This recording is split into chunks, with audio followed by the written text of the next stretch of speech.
आज हम एक ऐसी खबर लाए हैं जो दिल को झकझोर देगी।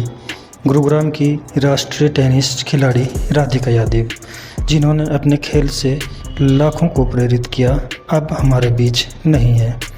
उनकी हत्या के पीछे का सच और भी दुखद है। ये अपराध किसी और ने नहीं, उनके अपने पिता ने किया। आइए इस त्रासदी की पूरी कहानी जानते हैं। 10 जुलाई 2025 सुबह 10:30 बजे सुशांत लोक सेक्टर 57 के एक घर में 25 वर्षीय राधिका यादव अपनी किचन में खाना बना रही थी।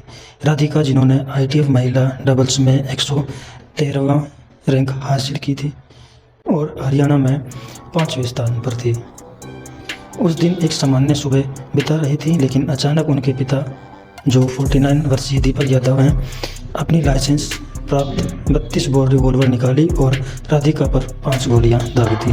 3 गोलियां एक गर्दन में और 2 पीठ में राधिका को लगी और ये वो मौके पर ही ढेर हो गई। राधिका के चाचा कुलदीप यादव, जो उसी मकान के ग्राउंड फ्लोर पर रहते हैं, उन्होंने गोलियों की आवाज़ सुनी। वो तुरंत दौड़े और राधिका को खून से लथपथ पाया। कुलदीप ने उन्हें ACM औरंगो अस्पताल पहुंचाया, लेकिन डॉक्टरों ने राधिका को मृत घोषित कर दिया। पुलिस ने दीपक यादव को सेक्टर 56 पुलिस स्टेशन में हिरासत में लिया और उन्होंने अपराध कबूल कर लिया। IPC धारा 302 के तहत हत्या का केस दर्ज किया गया है। आइए जानते हैं पुलिस का इसमें क्या कहना है। इसमें आज मॉर्निंग आवर्स में सेक्टर 56 पुलिस स्टेशन गुरुग्राम में एक इन्फॉर्मेशन मिली थी एक निजी हॉस्पिटल से कि एक लड़की है जिसको कुछ गोलियां लगी हैं, जो मृत अवस्था में हॉस्पिटल में है। इसके ऊपर पुलिस टीम के द्वारा हॉस्पिटल में जाकर के पता किया गया तो मालूम हुआ कि ये राधिका नाम की लड़की थी और करीब 25 वर्षीय लड़की है, जो कि सेक्टर 57 के किसी एरिया में रहती है। पुलिस के द्वारा उसके घर जाकर के पता किया गया लेटर ऑन, तो मालूम हुआ कि ये जो राधिका है ये टेनिस प्लेयर थी और फिलहाल ये कोई अपनी टेनिस अकेडमी चला रही थी। इसके पिता के द्वारा इसको गोलियां मारी गई हैं, जिसको पुलिस के द्वारा अरेस्ट कर लिया गया है और उससे पूछताछ की गई है तो उन्होंने इस घटना को अंजाम देना स्वीकार किया है।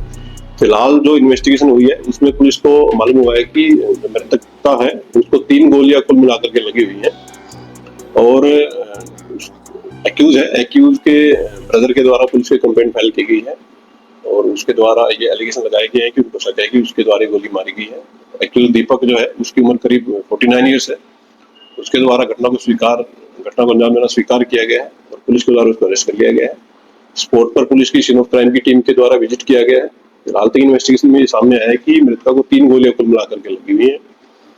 जो रीजन है घटना के पीछे, उसमें फिलहाल तक जो पाया गया है कि ये जो राधिका मृतका थी ये कोई टेनिस अकेडमी अपनी चलाती थी, जिसको लेकर के इसके पिता नाराज थे और उन्होंने इसको कई बार बोला था कि ये अकेडमी न चलाए और इसी नाराजगी के चलते इन्होंने गोली चला करके हत्या की वारदात को अंजाम दिया गया है।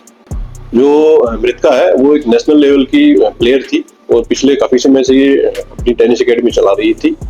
जो घटना को जो अंजाम दिया गया है वो एक लाइसेंसी वेपन से उनके द्वारा अंजाम दिया गया है। लाइसेंसी वेपन को पुलिस के द्वारा स्पोर्ट से रिकवर भी कर लिया गया है। फर्दर जो केस है उसकी इन्वेस्टिगेशन पुलिस के द्वारा इसमें की जा रही है। पुलिस ने बताया कि दीपक और राधिका के इंस्टाग्राम रील्स और उनके 2024 में इनाम के साथ म्यूजिक वीडियो पर भी आपत्ति थी, लेकिन टेनिस अकादमी इस तनाव का मुख्य कारण थी। राधिका के फ़ोन और सोशल मीडिया की जांच जारी है। खेल जगत में शोक की लहर है। टेनिस खिलाड़ी शर्मिंदा बालू ने कहा, राधिका की ऊर्जा संक्रामक थी, उनका जाना खेल जगत के लिए भारी क्षति है।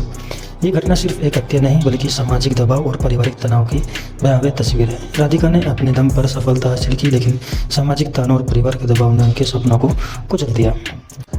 हम समाज से अपील करते हैं कि बच्चों की स्वतंत्रता और उनकी उपलब्धियों का सम्मान करें, मानसिक स्वास्थ्य पर ध्यान दें और ज़रूरत पड़ने पर मदद लें। राधिका यादव की हत्या ने गुरुग्राम और पूरे देश को झकझोर दिया है। हम उनके परिवार के दुख में साथ हैं और उम्मीद करते हैं कि इस मामले में न्याय होगा। राधिका की मुस्कान, उनका खेल हमेशा हमारे दिलों में रहेगा। ऐसी खबरों के लिए बने रहें और RBM न्यूज़ को सब्सक्राइब ज़रूर करें।